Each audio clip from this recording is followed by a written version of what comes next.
हो गया। Hello everyone, स्वागत है आप सभी का हमारे YouTube channel passion education with PK पे। आज का ना हमारा वीडियो जो होगा वो जीन पियाजे से संबंधित होगा, जिसमें कि हम बात करेंगे थ्योरी का। ये पार्ट 1 होगा। आपको इसी से रिलेटेड एक दूसरा वीडियो भी मिलेगा जो कि पार्ट 2 के नाम से होगा। शुरू करते हैं।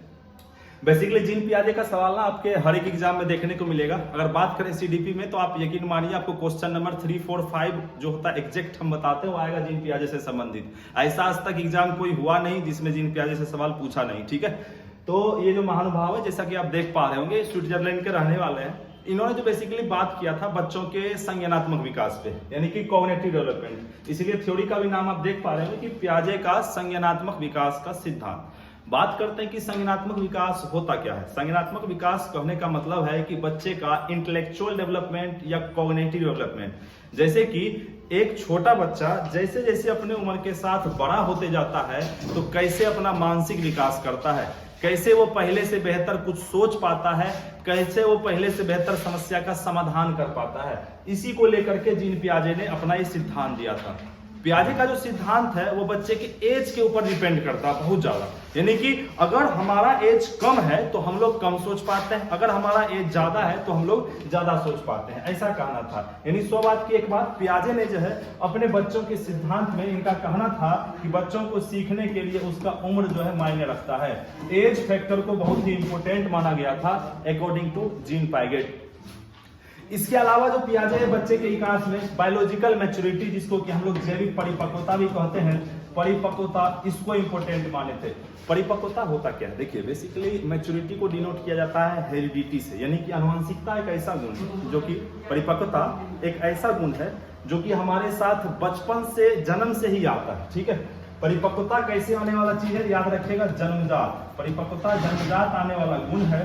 ठीक है, अच्छा, परिपक्वता किसी भी काम को करने की क्षमता से भी जोड़ सकते हैं। जैसे कि ये हाथ हमारे पास बचपन से है, लेकिन ये हाथ बचपन में हमारा 50 केजी का वजन नहीं उठा पाता था। हाँ, लेकिन आज यही हाथ 50 किलो का वजन उठा पाता है। क्या रीजन है? रीजन है कि हमारे हाथ में परिपक्वता आया है, हमारे हाथ में मैच्योरिटी आया है।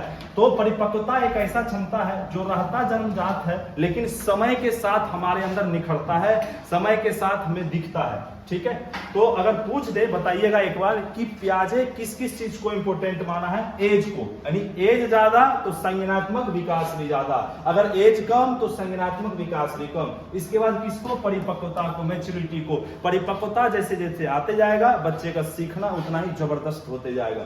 आप लोग को हम अगले वीडियो में बताएंगे वाइगोस्की के बारे में कि वाइगोस्की महोदय जब भी आते हैं 3 चीज को महत्वपूर्ण देते हैं, बच्चे के समाज को, संस्कृति को और उसके भाषा को। ये तीनों चीज को इंपॉर्टेंट। लेकिन हाँ, पियाजे का बात करेंगे बच्चे का एज को, बच्चे के मैच्योरिटी को, इन सभी चीजों को ये ज्यादा महत्वपूर्ण मानते हैं। ठीक है, तो हम जो है आज के थ्योरी में जो बात करने वाले हैं कुछ पॉइंट जैसा कि देख रहे हैं, रचनावाद के बारे में समझेंगे, संज्ञानात्मक विकास क्या होता है इसको समझेंगे, अहम केंद्रित भाषा, इसी तरह के कुछ पॉइंट हैं, इसको समझते हैं। अगले वीडियो में हम लोग बात करेंगे कि इनके चारों अवस्था। आप लोग भली भांति जानते होंगे कि पियाजे जी ने 4 अवस्था दिए थे। ठीक है, SPCF यानी कि sensory motor, pre operational, concrete operational और उसके बाद लास्ट वाला फॉर्मल ऑपरेशन। इसको करेंगे, लेकिन उससे पहले इसका टर्म समझते हैं, जहां से कि भरपूर सवाल आने के आसार है आपके। पहला टर्म है रचनावाद। ठीक है, शुरू करते हैं रचनावाद से। होता क्या रचनावाद? ठीक है, रचनावाद से शुरू करते हैं, रचनावाद के बारे में समझते हैं कि रचनावाद क्या है। ठीक है, रचनावाद सबसे पहले अगर बात करें तो मनोविज्ञान का एक संप्रदाय है। ठीक है, मनोविज्ञान का एक संप्रदाय है। अब आपके मन में सवाल आया होगा कि सर ये मनोविज्ञान का संप्रदाय क्या है? इसको ना स्कूल्स ऑफ साइकोलॉजी बोला जाता है। ठीक है, schools of psychology. School of psychology में आपको ना मुख्यतः लगभग 8 प्रकार के देखने को मिलेगा। जैसे कि आप लोग सुने होंगे कि व्यवहारवाद के बारे में, जैसे आप सुने होंगे गेस्टाल्टवाद के बारे में, जैसे आप सुने होंगे मानवतावाद के बारे में।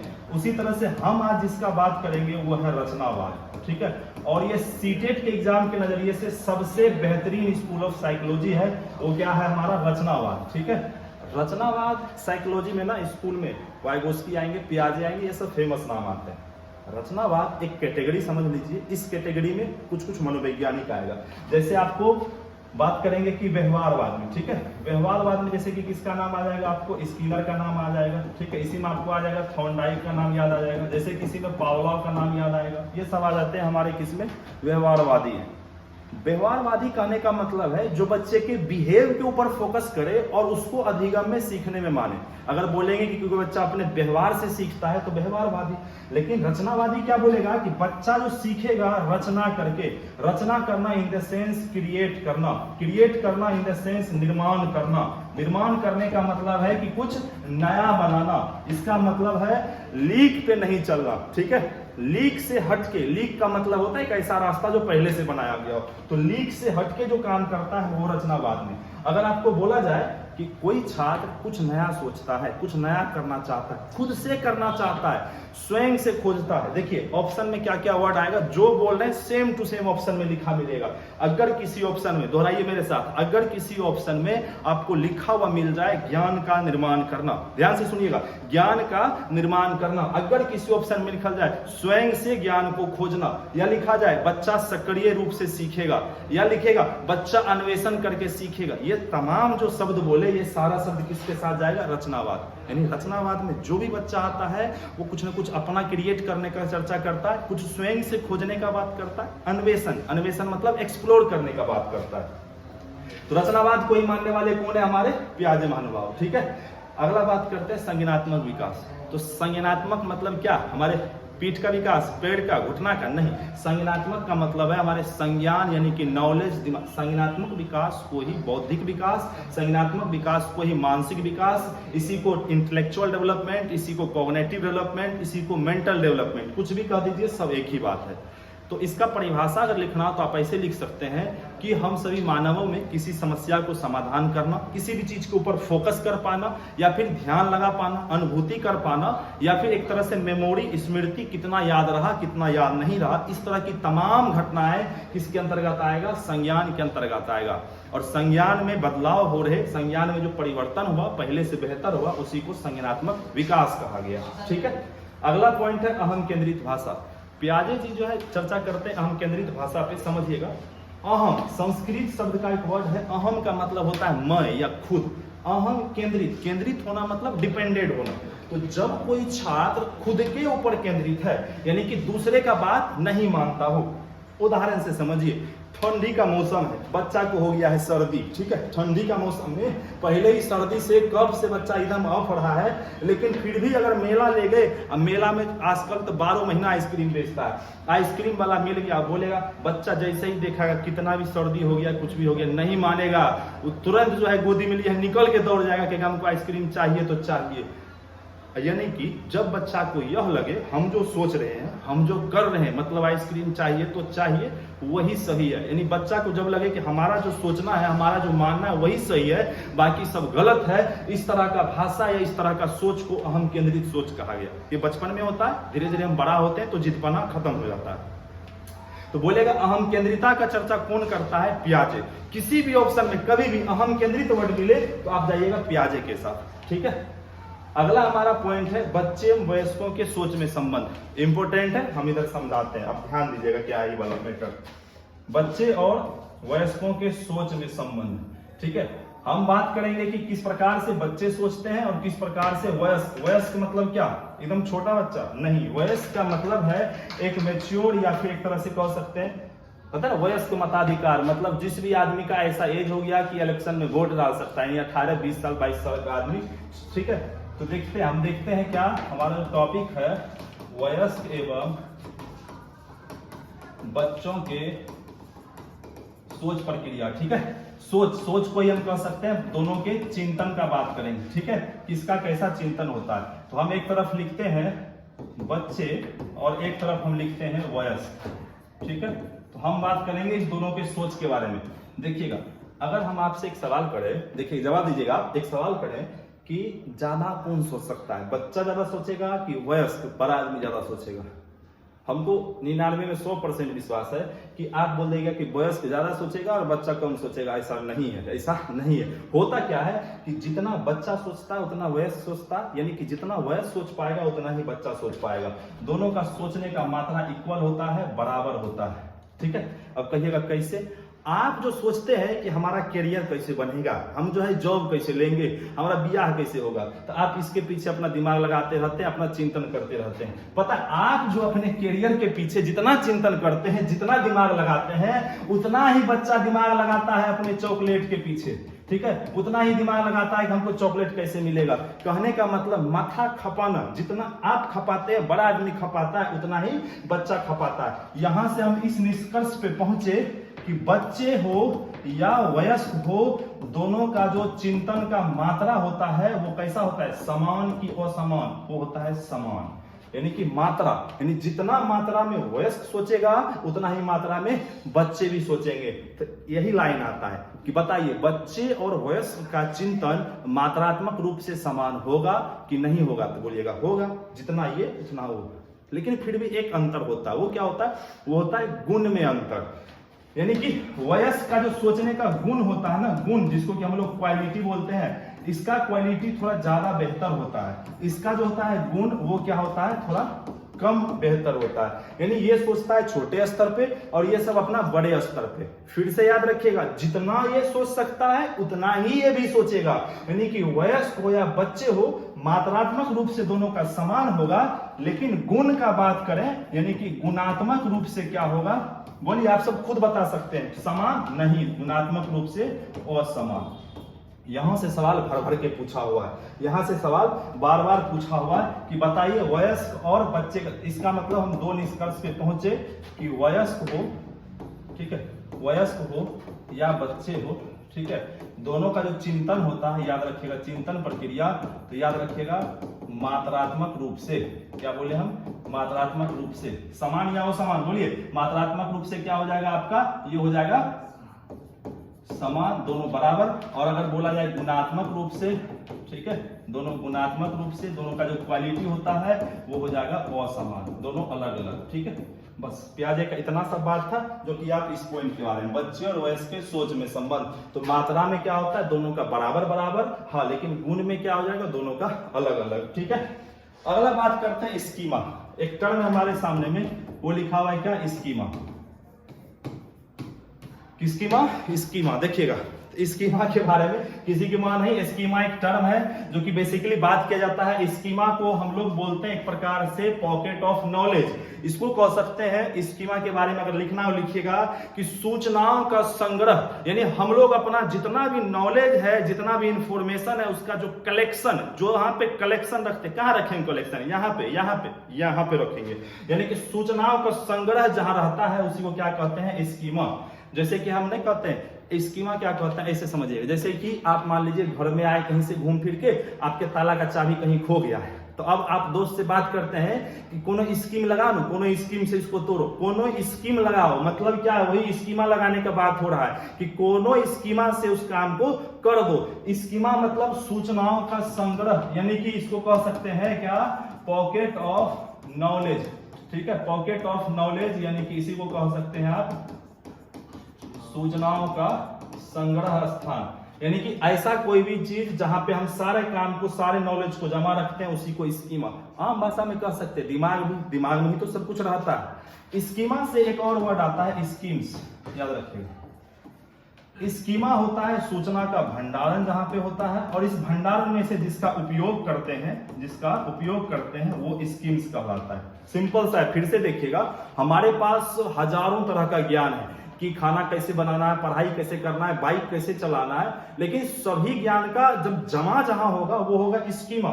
जहां पे होता है संग्रह, जहां पे भंडारण, वो है स्कीमा।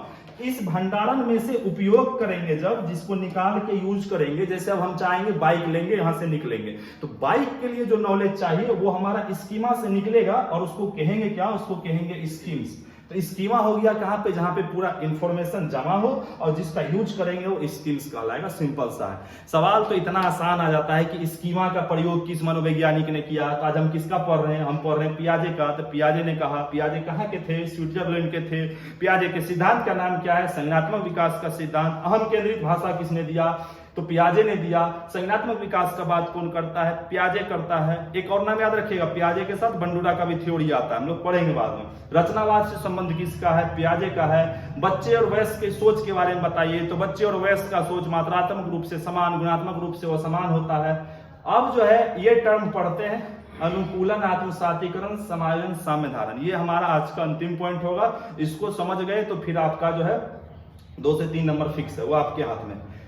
एक बार स्कीमा के बारे में आप खुद से रीडिंग लगा लीजिएगा, वीडियो पॉज करके भी आप देख सकते हैं। हम चलेंगे अनुकूलन के साथ, ठीक है। अनुकूलन के बारे में क्या लिखा हुआ? वातावरण के अनुसार खुद को ढालना ही अनुकूलन कहलाता है। यानी कि हम अपने आप को अपने माहौल के अनुसार खुद को जैसे फिट कर पाते हैं। जैसे होता है कि हम मान लीजिए अभी अपने शहर में, ठीक है, गांव से गए बड़े शहर दिल्ली या बनारस कहीं पढ़ने गए, तो वहां के माहौल के अनुसार खुद को ढाले। जो बच्चा खुद को फिट कर दिया, उस माहौल के अनुसार खुद को ढाल दिया, एडजस्ट कर लिया, वो हो गया अनुकूलन। जो नहीं कर पाया तो समझिए अनुकूलन नहीं कर पाया। हमारे समाज में भी होता है, बहुत सारे आदमी अनुकूलन कर लेते हैं और जो बहुत सारे आदमी देखते हैं कि अनुकूलन नहीं कर पाते हैं, तो झुटकम झुटकी करते रहता है, लड़ाई ढीली होते रहता है। जिसका लड़ाई हो रहा है इसका मतलब अनुकूलन ठीक से नहीं हुआ है। जो बढ़िया से रह पा रहा है मतलब अनुकूलन ठीक से हो गया है, ठीक है। तो अनुकूलन हो गया वातावरण को खुद के अनुसार ढालना, ठीक है। अनुकूलन होता कैसे है? तो अनुकूलन होता है 2 प्रकार से, आत्मसातीकरण और समायोजन। आत्मसातीकरण का सीधा एक लाइन में मतलब है पुराने ज्ञान के साथ नए ज्ञान को जोड़ना, आत्मसातीकरण। और समायोजन होता है पुराने ज्ञान में बदलाव करके नए ज्ञान को जोड़ना। इसको आप ऐसे उदाहरण से समझिए, सीधे रीडिंग देने से नहीं होगा। देखिए समझिएगा, हम जैसे कोई बात पहले से जान रहे थे, ठीक है, हमारे पास पूर्व से कुछ इंफॉर्मेशन था, कुछ 2 बात नया जाने, पहले वाला में और नया वाला दोनों को जोड़ दिए, ये कहलाएगा आत्मसातीकरण, ठीक है। अब अगला समझते हैं समायोजन। पहले से कुछ जान रहे थे, पता चला कि ये नॉलेज में बदलाव करने का जरूरी, हम गलत जान लिए थे या मिसअंडरस्टैंडिंग था, तो पुराने ज्ञान में बदलाव करके, चेंज करके नए को लाना, ये कहलाएगा समायोजन।